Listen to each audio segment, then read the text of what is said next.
I'd like to acknowledge Australia's First Nation people as the traditional custodians of the land, and for this episode in particular, the Wadandi people.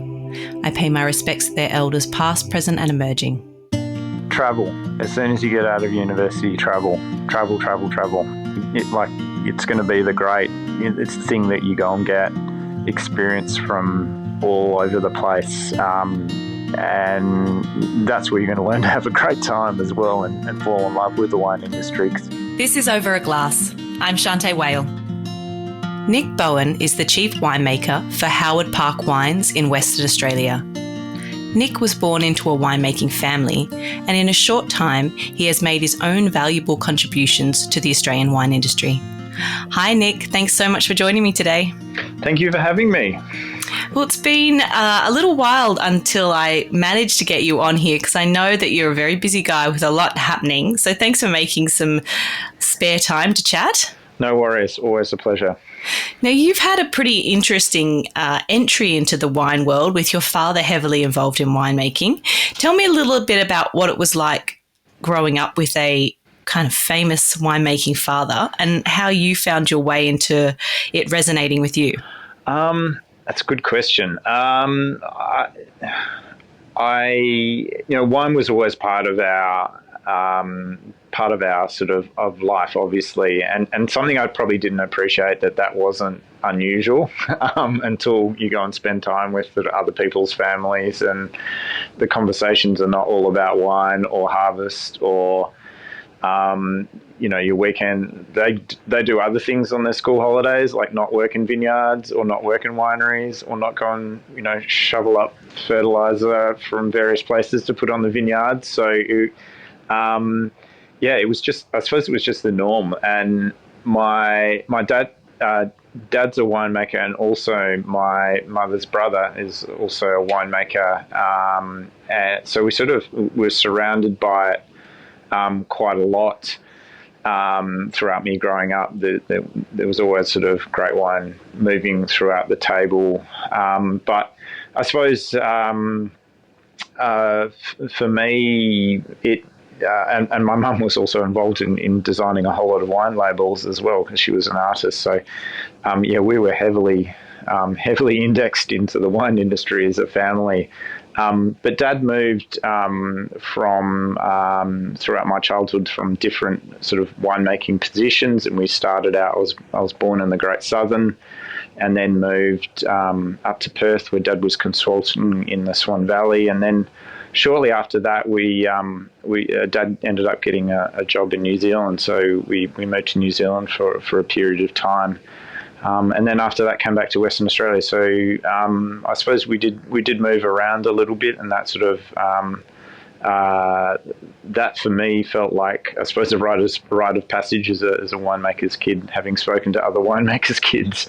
But yeah, it was we got to live and in some of the most beautiful places in the world, and have sort of these idyllic sort of, growing up in lovely country places and being able to roam out into vineyards and farms and wherever we please. So it was a pretty idyllic sort of growing up. And one of the reasons why I moved back to Western Australia was so I could share that with my children. But as I said, school holidays were kind of not always school holidays, more working with Dad in wineries, in vineyards, and doing all the crappy jobs that nobody likes to do for half the pay. So it was, and we just didn't know any other way, really.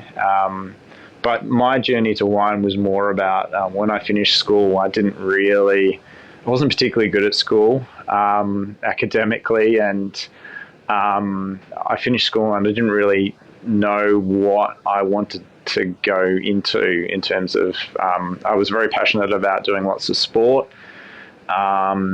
in particular a triathlon, but I wasn't really passionate about, I suppose, any particular sort of academic pursuit. So I ended up doing what I know, which was working with Dad in the winery for a couple of years as his sole cellar hand in a small winery in Geograph. And by the time I got to the end of that, I I was quite sick of the wine industry. I'd sort of had enough, and I wanted to continue to race and see the world that was outside of vineyards and wineries. So I moved to Perth and started a degree which I thought would be sort of applicable for everything. So I did a degree in accounting and finance, and I suppose over that time I'd sort of missed that that interaction with wine, and miss more than anything having something tangible, sort of at the end of your day's pursuit. So we would filter a wine from tank A to bank B, and you could see the change, and that was tangible. You could take home that what you'd done for that day and share it with your family. And wine's a great thing to share with everybody. It seems to be pretty accepting of you bringing wines home, certainly in my family. So it was something that brought enjoyment to the environment that you were in. So that was really alluring. So when I finished my accounting and finance degree and did a little bit of work in Perth in the finance field, Dad gave me an offer. He had a friend who owned a winery in Bordeaux. He was looking for somebody to help out for harvest, and that was enough for me to hightail out of Perth and go and see the rest of the world. And that really reinvigorated my passion and interaction with wine, and a love of being around people who make wine as well, because it's sort of this unending pursuit of excellence, which I'd sort of been on recently with triathlon, and then previously with my dad. I really love that. Every vintage is a fresh start, and you should build upon what you've learnt and just make things better year on year. So I think that's ultimately what the thing I really enjoy about wine is that pursuit, and the challenge each year, whether it be sort of technically from the science side of things, or artistically sort of the crafting and blending side of things. Well, it surprises me that you said that you weren't particularly academic, because now when I look at kind of the things that you've loved, things like sparkling wine and triathlons, and you've kind of gone for something that's quite detailed and something you really need to kind of know your stuff. So yeah, interesting that you've kind of found your way here, but maybe school just wasn't, not like you were drinking wine at school. Maybe that was the problem. Maybe it was the problem, because I drank a lot of wine at uni. But I think I did, I suppose my heart wasn't really in that school sense. I didn't understand the outcome at the end of the day, but in hindsight, I sort of look back at the subjects I really enjoyed, the sciences and the curiosity, and the discovery that science can bring. And then I suppose the first degree that I did, I was far better academically at university. I worked that out than what I was at high school, and then when I went back and did my winemaking qualification, I was a lot better. So maybe just more a slow learner than, but yeah, certainly being passionate about it. Like, I really, really wanted to do winemaking at that stage when I came around to study for the third time, and that made me a bit more driven. But I remember reading through some of those first papers that I wrote for wine science and whatnot, reading them a year later and going, "Oh, that was actually quite good. I don't know how I did that." It was vast amounts of sleep deprivation and too much time at the pub. But yeah, I really enjoyed it. It piqued my curiosity, and sparkling was something that sort of came a bit later on after that. Tell me what your first thoughts were when you went to Bordeaux. Being that you were a second generation involved in wine is something that's quite common over there. What were your first thoughts stepping out of Australian wine into the chateaus of Bordeaux? This is nothing like Western Australia was probably the first thought. It was amazing. I ended up working in a small winery in Pessac-Léon, and It was a bit of a village, but the I think what struck me the most is how heavily the city of Bordeaux and all of the communities were reliant on wine, and how much it had influenced the culture for so long. You walk past the decorations that are on the city gates of Bordeaux, and it's adorned with sort of winemaking symbols from the late sort of 17th century, and they're it's just this deep culture of wine that we didn't have in Western Australia. I think that was something that really struck me, and then how important the interactions with food and wine would be maintained and developed over time. And sort of an example, there's the dessert in Bordeaux, the cannoli, which is made from the egg yolks of all of the, I suppose, the egg whites were used for egg white fining in the Bordeaux reds, and then the yolks were kept and made into a dessert. If the egg whites hadn't been used, would the dessert exist? Is sort of, those two things have gone. The wine industry and food had gone side by side, and that was something that was super alluring. But just as well, being through at that stage, as it is now, the cultural exchange of winemakers from all over the world was very much blossoming in Bordeaux. So I was in with winemakers from other parts of France and from Germany and America, all coming down to get experience. And it's a very collegiate environment, and that I suppose, having worked a long time with wineries in the backwaters of Western Australia with your dad, that's something that's a lot more appealing than some of the stuff that I'd been doing previously. So it was just a really lovely, it was a lovely time, and had way too much fun. I'm glad to hear that, because I'm sure it's all serious now. Tell me a bit about your time at Hardy's and what that time kind of taught you. Yeah, so I started at Hardy's in 2009, I think it was. And so shortly after I finished uni, just before I finished uni, I got offered a job, and I didn't really think I was going to get the job at all. So I was really surprised when I got the phone call. And they said I had to be sort of back there as soon as I could, to start the 09 harvest. So I packed up everything in my car and drove across the Nullarbor like the day after Christmas, and started working. And I didn't really think that I was going to be there for much more than a vintage. I thought they'd sort of turn me around and send me back to WA. I realised that I didn't have much experience or whatnot, but somehow I managed to sort of stick around and worked pretty hard. I started at Chateau Ranella, which was the sparkling wine making site, and the large bottling hub for the Hardy company.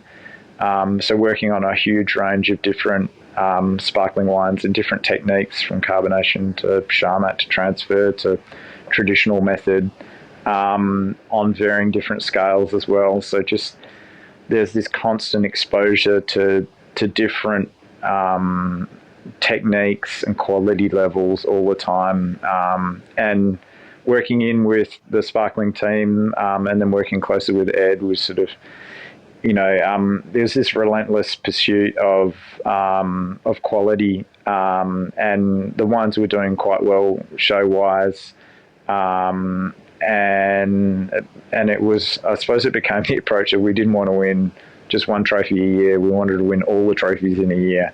So with that comes this sort of, a pressure to just keep bringing higher and higher quality and technical difference between the wines that we're making as well.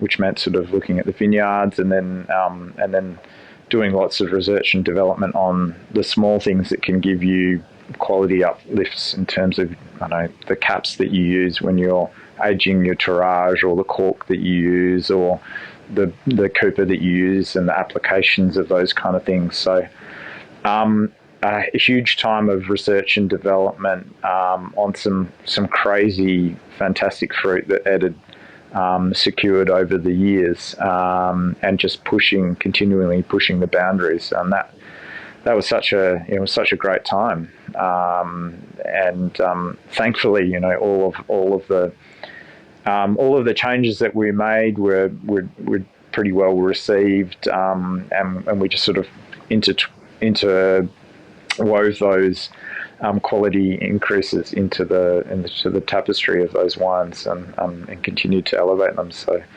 yeah, it was intoxicating on more than one sense of the words. But yeah, I can imagine. I mean, Ed is an absolute legend of the industry and produces our finest sparkling wines. What do you think draws someone to making sparkling wines? Because it's not for everybody. What do you think is kind of some of the characteristics you need to have as a winemaker to enjoy and be dedicated to sparkling wine? Yeah, I think it's probably one that has its foot a little bit more from the technical side. That's more the science side, and that is something that I think was something that I was passionate about. I don't think I would describe myself as being particularly good at it, but certainly passion. So, and I sort of came to sparkling wines through some really good friends of mine would do lots of in Perth. Would do lots of tastings of varying different sparkling wines and champagnes, and they were sort of studying for the Van de Champagne program, and I sort of got dragged, completely unwillingly, into tasting these wines and sitting around and listening to them describe. And I had a go at the Van de Champagne program myself, but I sort of, for me, it was like opening the door to a rabbit's warren. They'd ask you one specific question, but it was what troubled me was all the other questions that wasn't being asked about. They sort of ask you, what are the what influence does malolactic fermentation have? And you go, okay, well, there's obviously the bacterial change in the wine, but then, how does the pH on the wine developing at the same time, how does that have influence? And then, that's a really anaerobic process. So how does the oxygen influence have into that? So that for me is just like opening up more and more doors. And I wanted to know the answers to everything. So I spend a lot of time chasing rabbit holes and not a lot of time answering the question. And I think it's probably that curiosity and sort of having that technical background, but very much the curiosity to go and pursue, because sparkling is probably not as well, it's not as well mapped as I think table wine production is as well from a research point of view. So there's still, big dark art sort of pseudoscience applications in sparkling winemaking about how we get things done, and that sort of made it a bit of a frontier, and I like to do things that are a little bit difficult. Hence why I did a lot of triathlon, so the challenge of being it was one of the more technical forms of winemaking that I could see, and that was really alluring, fundamentally at the end of the day to go and pursue. So I think anybody who's up for a challenge is probably going to be a great sparkling winemaker, because it's not something the stakes are really high, and it's not something you can just sort of relax into. Well, in 2001, you joined Howard Park, a wonderful family-owned company by Jeff and Amy Birch, who took control in 1988. Very fortuitous, considering they have a fantastic sparkling wine program. But tell me a little bit about the history of Howard Park and kind of your entry into their world. Yeah. So Howard Park started in 1986, and started by a gentleman named John Wade. And his father was called Howard, and so it was a bit of an homage to his father. Now, John was a great Cabernet winemaker and was responsible for making the first vintage of the John Riddoch for wins. And he ended up moving to Western Australia and starting up his own little winery. And he started with a Cabernet and a Riesling, which were, I suppose, at that stage had been established. They were the two of the strongest varieties in the Mount Barker subregion of WA. I suppose my storyline swings through at this stage as well, because my parents used to be really good friends with the Wades. And my mum designed some of the first labels to be used by Howard Park as well. So, yeah, the aged museum release Riesling is one of my mum's labels, so we still use that. So the funny and small nature of the wine industry. The Birches sort of entered in that sort of late 80s period, and Jeff had this burning desire to be in the wine industry, having been an avid sort of taster and consumer of wines. So he joined with John to sort of bring Howard Park forward. And they established a winery in Denmark, and then started to buy slowly over time by various vineyards. And I suppose that culminated in the vineyard that I'm sitting in now, in Williabrup in Margaret River, which was sort of planted in, the development started in that sort of late 90s period. And then in 2000, the winery, the Howard Park winery, which I'm sitting in now, was built. And the two wineries, the winery in Denmark and Margaret River, were run side by side, with a set of wines from Margaret River and a set of wines from the Great Southern being made every year. So it's been a really long process, and now over time we've purchased, it's something in the range of about 350 hectares of vineyards throughout the state, including 4 vineyards in Margaret River, one in Pemberton, and 2 in the Great Southern, and then we lease another one on top of that. So and each of those have been refined and developed with a specific varietal set in mind, and then there's been this constant evolution in terms of how do we get better fruit material out, and that's sort of a reflection in, I suppose, our Mount Barrow vineyard, which has got one of the largest clonal selections of Pinot Noir and Chardonnay, I think, in any vineyard that I've ever stepped into in the country. It's incredible. So we really have this great access to be able to focus in on these sort of micro sites and specifically tailor them for sparkling or table wine production. Really, the sparkling side of things, the Jet Aid program was sort of bubbling away, pardon the pun, since sort of 2008, and that was one of the big parts that sort of drew me to Howard Park, was certainly the viticultural resource that they had to sort of pursue great Western Australian sparkling wine, and then the ambition of the Birch family as well. And I thought I might be able to help them out with a few things, and certainly coming back to Western Australia and I suppose re-engaging with some of those storylines that do intertwine themselves in the Western Australian wine industry, at least. It was all very fortuitous sort of timing. So, That's for sure. It's really cool to hear the kind of intertwinings that has happened over the your time. But what it's always struck me about Howard Park is that I feel that there's a real kind of marriage between almost the esteem and significance that Margaret River kind of has around it, but it's always been a champion of the Great Southern and of these other sites that has so much potential. And I still don't think that that's quite realised yet. And it kind of brings it together into a beautiful story. Run me through a little bit about some of the wines, like your Icon series and your Distinguished Sites, because I do feel that there is a very cohesive story of why those tiers exist and why.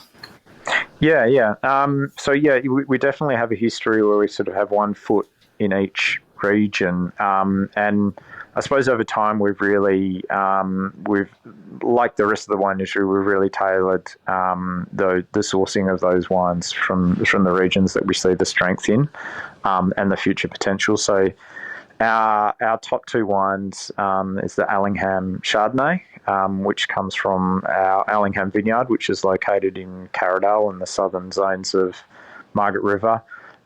It's a lovely south-facing, cool site, sort of really close to the Southern Ocean.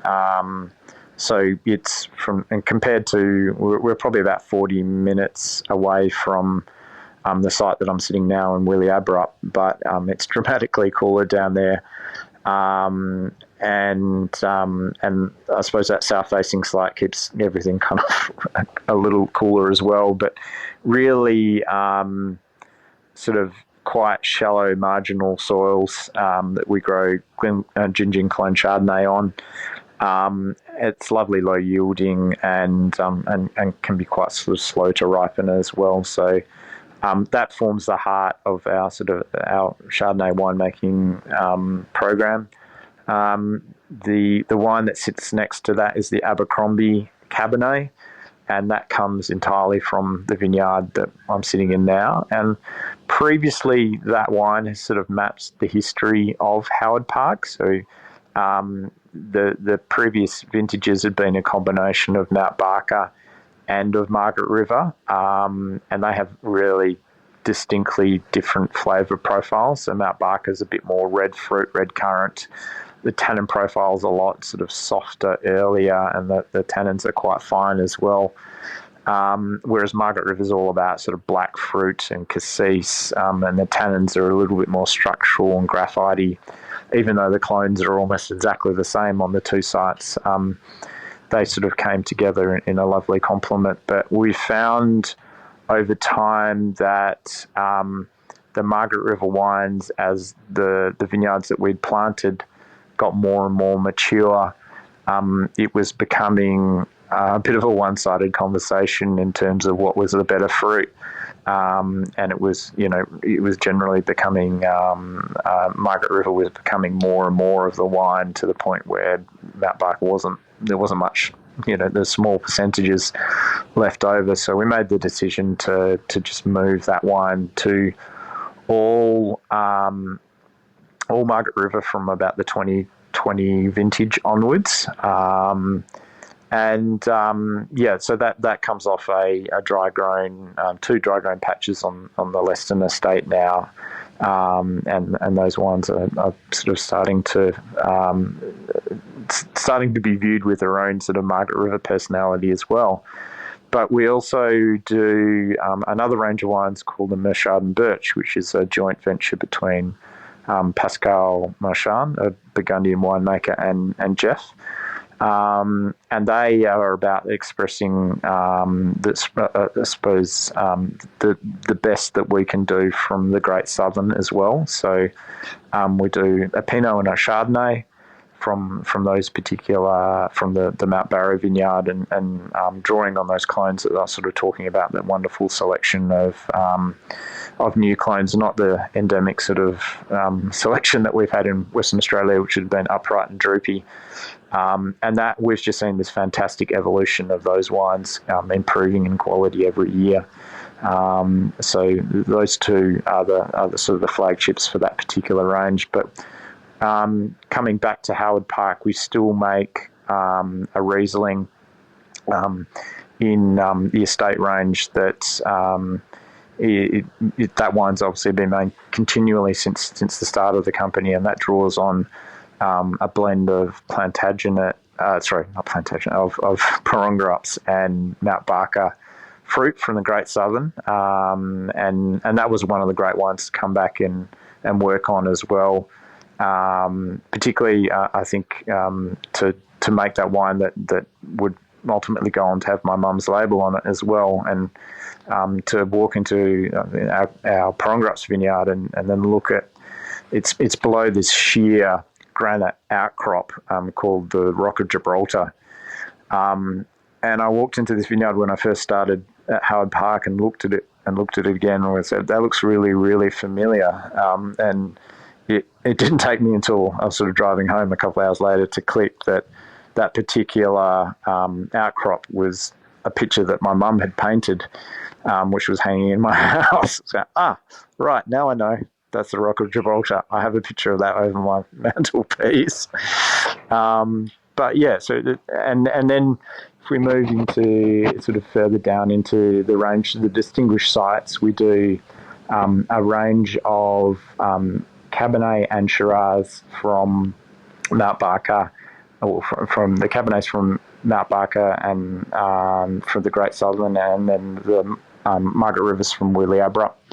And then we do Shiraz from Franklin River, from in the the Scottsdale Shiraz, and then Shiraz from Margaret River as well. So, and that the winemaking that goes into them is relatively similar. So it really allows consumers to see what the key differences are between these two sites, and particularly the flavour profiles.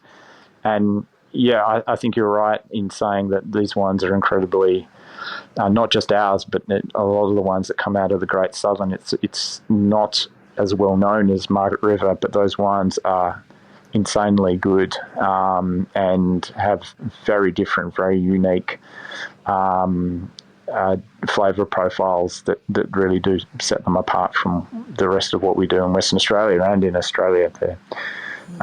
They've been such a privilege to come back and work on those. And to because you are, WA born and bred, to have a job where you're able to work and see these beautiful sites must be amazing. But I couldn't help but think when I was looking through, your different wines, I thought, gosh, she's really got, I don't need to tell you the perks of the job, but you've really got an amazing brand where you actually, you get to make them, but you also get to drink. So, being able to make great Cabernet, great Chardonnay, but then drink great Pinot Noir and Riesling, you've kind of got everything, and then sparkling. What more can you want? Yeah, it's certainly enough. But yeah, it is such a privilege to work on, and the vineyards that we draw upon are really, really cool. And certainly with the stewardship of our new chief viticulturalist as well, Steve, and my awesome winemaking team, we really do get to pick the eyes out and make some really cool wines, and we hope we can continue that trajectory. But yeah, it's pretty. There's certainly there's always. I suppose it's encouraging that there's always a sub-region that's on song as well on each particular year. So we've always got something that's looking really, really stonking that in the shed, which we can sort of pick us up if you've had a lesser year, something like sort of 2021. Yeah, but it's really I agree. There's not many places. I think Hardy's was Hardy's Cintara, where I ultimately ended up moving the sparkling program down there.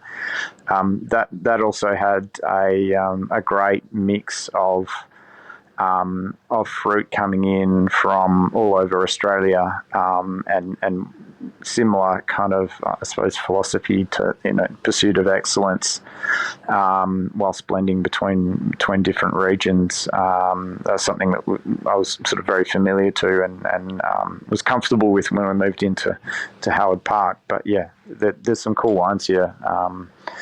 I just hope the rest of the world can I suppose, particularly for areas like the Great Southern, can sort of come and view these as well.